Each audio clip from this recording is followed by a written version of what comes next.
Hi friends, daily నా afternoon routine ఎలా ఉంటుందో చూడండి. ముందుగా పప్పు శుభ్రంగా కడిగేసుకొని మళ్ళీ దాన్ని వాటర్తో ఫిల్ చేసి ఆనియన్స్, పచ్చిమిర్చి, టమోటా అవన్నీ కట్ చేసుకొని ఒకదాని తర్వాత ఒకటి యాడ్ చేసుకుంటూ ముందుగా ఆనియన్స్, పసుపు, ఇప్పుడు పచ్చిమిర్చి చిన్న చిన్న ముక్కలుగా వేసుకొని యాడ్ చేసుకుంటున్నాను.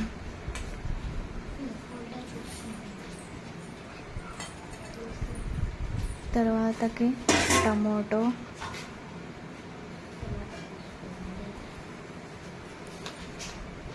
యాడ్ చేసుకున్నాను.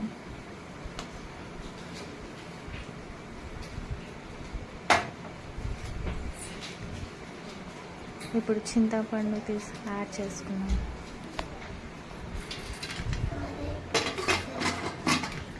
కుక్కర్ లిడ్ క్లోజ్ చేసి 6 to 7 విజిల్స్ వరకు పెట్టాను. తర్వాతకి రైస్ వాష్ చేసుకొని రైస్ కుక్కర్లో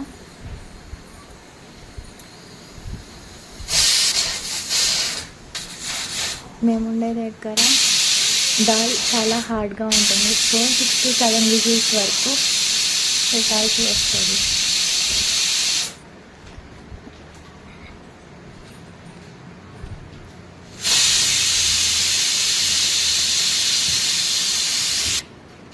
ఇప్పుడు రైస్ వాష్ చేసుకున్న దాన్ని రైస్ కుక్కర్లో యాడ్ చేసుకొని వాటర్ యాడ్ చేస్తున్నాం.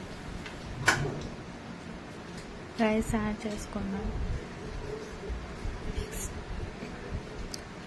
గులాబ్ జామున్ చేసుకోవడానికి ముందుగా పౌడర్ తీసుకొని అందులో రోజ్ వాటర్ కొద్దిగా కొన్ని మిల్క్ యాడ్ చేసుకొని ఉంటలు లేకుండా లైట్గా కలుపుకున్నాను. తర్వాతకి ½ గ్లాస్ వాటర్ యాడ్ చేసుకొని గులాబ్ జామున్ పౌడర్ని బాగా మిక్స్ చేసేసాను. బాగా ఉంటలు లేకుండా కలుపుకున్నాను.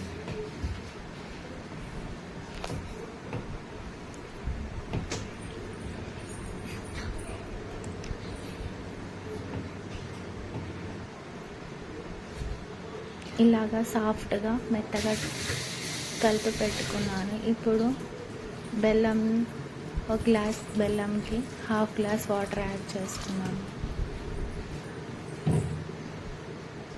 బెల్లం కరిగేలోపు వాటర్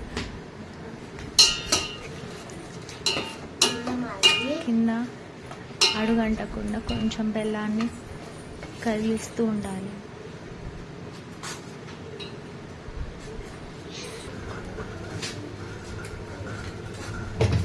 బెల్లం కరిగేలోపు పప్పుకి చూసుకున్నాం.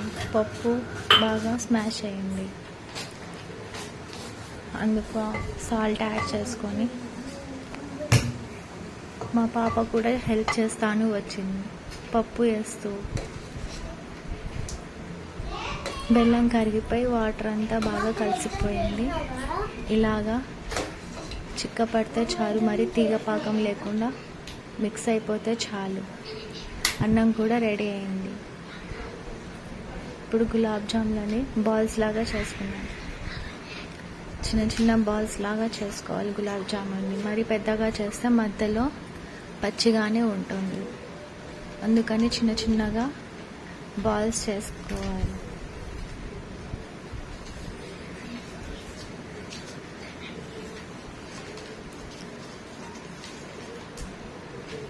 మా పాపకి ఇలాంటి యాక్టివిటీస్లో బాగా ఇంట్రెస్ట్. ప్రతి ఒక్క పనిలో హెల్ప్ చేస్తుంది వచ్చి. తను కూడా చేస్తా అంటూ వచ్చింది. ఇక్కడ స్కూల్స్ హాలిడేస్ ఇచ్చారు ఇప్పుడే. ఇలాగా అన్నీ రెడీ చేసుకొని ఒక బాండి తీసుకొని దాంట్లో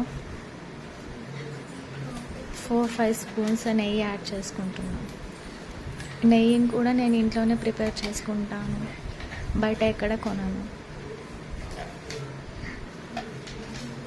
ఇలాగ యాడ్ చేసుకున్న నెయ్యి బాగా కరిగిన తర్వాతకి గులాబ్ జామున్ కొన్ని యాడ్ చేసుకుంటూ బాగా ఫ్రై చేసుకోవాలి.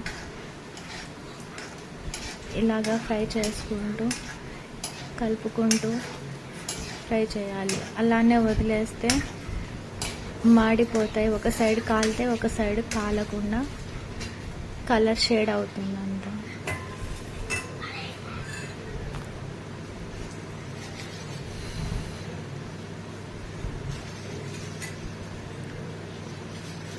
ఇలా కలుపుకోవాలి. ఇలానే కలుపుకుంటూ కొంచెం గోల్డ్ కలర్ రావాలి. క్రాక్స్ లేకుండా బాగా కలుపుకోవాలి.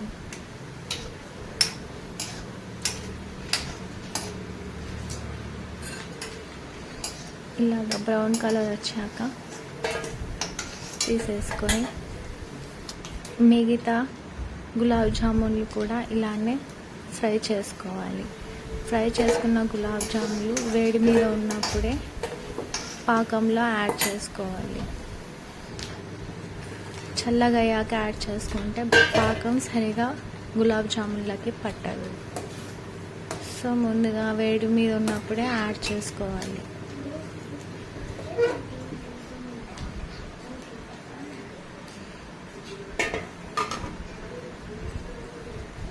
చివరిగా పప్పుకి తిరగమాత వేసుకుంటున్నాం.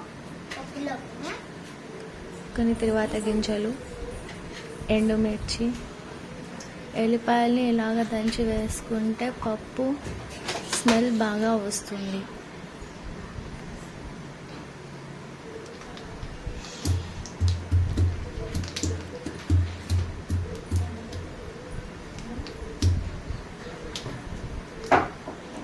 బెల్లంతో gulab jamun first time try చేస్తాను. చాలా బాగా కుదిరింది. Bye bye. Thank you. Subscribe చేసుకోండి.